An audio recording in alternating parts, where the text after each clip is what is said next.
క్రీస్తునందు ప్రియమైన వారలారా, శుభాలు. ఎలా ఉన్నారు? బాగున్నారా?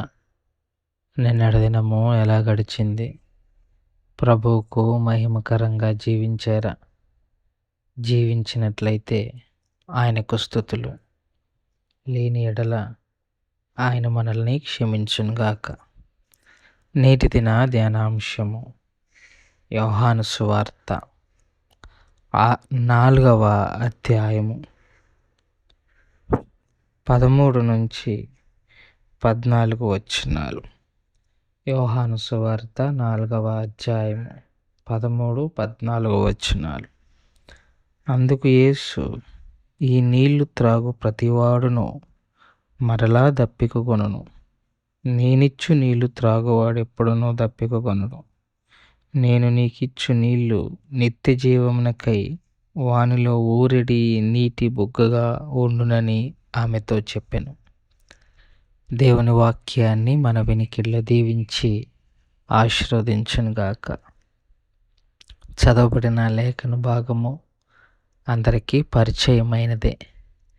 సమరయ స్త్రీతో యేసు ప్రభువారు యాకోబు తవ్విన బావి యొద్ద జరిగించిన సంభాషణ యూదులకి సమరయులకి పడదు.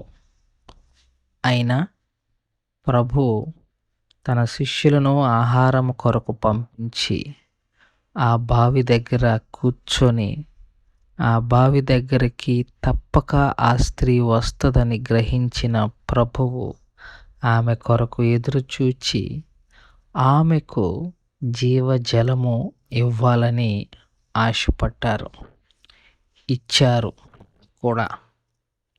ఇక్కడ 2 ప్రాముఖ్యమైన విషయాలను మీతో ప్రస్తావన చేస్తాను. ఒకటి, సమరయ స్త్రీ యొక్క పరిస్థితి. ఆమెకు 5 భర్తలు, ప్రస్తుతం ఉన్నవాడు భర్త కాదు. ఇక్కడ ఆమెను తప్పుగా అర్థం చేసుకునే అవకాశం ఉంది.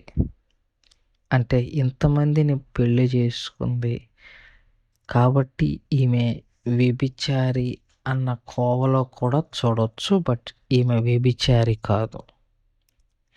ఈమె పెళ్లి చేసుకుంటుంది. వ్యభిచారులు పెళ్లి చేసుకోరు కదా. ఈమె పెళ్లి చేసుకుంటుంది కాబట్టి ఈవిడ పెళ్లి చేసుకోవటం యొక్క ఉద్దేశము లైంగిక పరమైనది కాదు. ఈమె పెళ్లి చేసుకోవటం యొక్క ఉద్దేశము ఆమె కోరుకున్నది, ఆమె ఆశించింది దక్కటం లేదు. అదేంటంటే ప్రేమ, ఒంటరితనం. కనుకనే కదా మధ్యాహ్నం పూట వస్తుంది నీళ్లు చేదుకోవటానికి. అందరూ రావాల్సిన సమయంలో రావటం లేదు. ఒక్కతే మధ్యాహ్నం పూట ఒంటరిగా వస్తుంది. కారణం, తనలో ఆ ఒక కోరిక ఉండిపోయింది. ఏంటంటే ఒంటరితనం అనేది. ఆమెలో ప్రేమ కోసము ఆమె ప్రాణము తప్పిస్తుంది. అది గమనించిన ప్రభు బావి యొద్ద ఆమె కొరకు ఎదురు చూస్తున్నాడు. ఎంత ప్రేమ కలిగిన దేవుడో ఆలోచన చేయండి. ప్రేమ లేని వారికి, ఆదరణ కరువైన వారికి, ఒంటరి వారిని ఆదరించి ఆదరణ దయచేసి తోడు ఉండగలిగిన దేవుడు అనటానికి ఇంతకన్నా గొప్ప సాదృశ్యము మరొకటి లేదు. ఒంటరితనాన్ని అనుభవిస్తూ దాన్ని లోకములో వెతకాలి, లోకములో దాన్ని సంపాదించుకోవాలి అని వెతుకుతున్న వారందరికీ ఇదొక పాఠము. ఏంటంటే అది యేసయ్యలోనే మీకు నెరవేరుతుంది. నువ్వు ఏదైతే వెతుకుతున్నావో అది నీకు ఈ లోకంలో దొరకదు. నువ్వు శాంతి, సమాధానం, ప్రేమ, సహవాసం ఏదైనా అది యేసయ్యలో పరిపూర్ణము. సమస్తము ఇవ్వగలిగిన సామర్థ్యం కలిగిన దేవుడు ఆయన. అందుకే మనలో ఎవరికైనా నిరుత్సాహం ఉంటే, డిస్సాటిస్ఫాక్షన్ అంటారు, లేకపోతే ఇంకా ఇది ఉంటే బాగుండు, ఇది నా భర్త దగ్గర, నా భార్య దగ్గర నాకు అది దొరకటం లేదు అని బాధపడి వేరే దారులు తొక్కే బదులు యేసయ్య వైపు చూస్తే అది నీకు దొరుకుతుంది. అది తప్పకుండా దొరుకుతుంది. కనుక మొదటి విషయం ఇందులో, ఒంటరి వానికి, ప్రేమ కరువైన వారికి ప్రేమించి ఆదరించగలిగిన దేవుడు ఆయన. ఇది మొదటి అంశం. రెండోది, ప్రాముఖ్యంగా మనం చదువుకున్న లేఖన భాగాన్ని చూస్తే,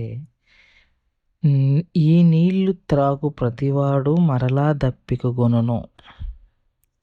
మళ్ళా అంటే లోకంలో మీరు ఒక సాటిస్ఫాక్షన్ కోసం లేకపోతే సంతోషం కోసం ఎక్కడికన్నా వెళ్ళారనుకో, అది కొంతసేపు ఉంటుంది, మళ్ళీ ఆ కోరికలు మళ్ళీ స్టార్ట్ అవుతాయి. ఆ ఆశల కొరకు మనిషి ప్రయాణం చేస్తాడు. అందుకే అంటున్నాడు యేసయ్య, నేనిచ్చు నీళ్లు త్రాగువాడు ఎప్పటికీ దప్పకు. అదే నా దగ్గర కానీ మీరు వెతుకుతున్నది కానీ పొందుకుంటే మళ్ళీ ఇంకెప్పటికీ అది అవసరం రాదు. గ్రేట్ స్టేట్మెంట్ అండి. దీని కొరకే ఇప్పుడు మనం ఒకదాని కొరకు వెళ్తాము. ఆ సపోజ్ బిర్యానీ తినాలనుకుంటున్నాం, తింటావు. తినిన తర్వాత కొంతసేపటికి ఒక సాయంత్రానికి మళ్ళీ స్టార్ట్ అవుద్ది తినాలని. ఒకసారి తృప్తి పొందావంటే ఇక మళ్ళీ ఆ తృప్తి కోసం నువ్వు వెతకూడదు. అలాంటి తృప్తి రావాలి. అది లోకంలో రాదు. నేను బిర్యానీ అన్నానంటే బిర్యానీ మీదే ఉండకండి, మీకు అర్థం అవటం కోసం చెప్పాను. ఈ లోకంలో నీకు అలాంటి పరిపూర్ణమైన సాటిస్ఫాక్షన్ రావాలంటే యేసు ఇచ్చు దానిలోనే నువ్వు పొందుకోగలవు అన్నది యేసయ్య యొక్క ఉద్దేశం. ఇక్కడ ఇంకొక విషయాన్ని కూడా మీకు చెప్పాలి. యేసయ్యని ఆమెను అడగల, యేసయ్యే ఆమెకి ఇవ్వాలనుకుంటున్నాడు. ఇక్కడ మీకు ఒక పాయింట్ చెప్పాలి. అదేంటంటే, రక్షణ నువ్వు కోరుకునేది కాదు, ఆయన ఇచ్చేది. నేను ఎప్పుడు ఈ సిద్ధాంతాన్ని నమ్ముతా. నమ్మలేని వాళ్ళు ఉంటే నేను చేయగలిగింది ఏం లేదు, కానీ నువ్వు ఆయన దగ్గరికి రావటం కాదు, ఆయనే నీ దగ్గరకు వచ్చాడు.